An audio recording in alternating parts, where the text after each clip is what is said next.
There's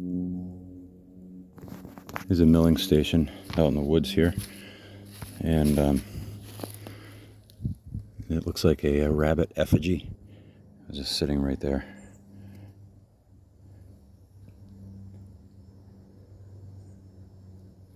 Now if I turn it over, we got a painted red dot.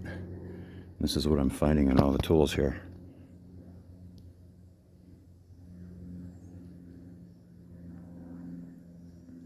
It's got a consistency of like latex, like plastic, like dried paint. And there's another one. You can see it looks like that the elements got to it or something. And there's another one there.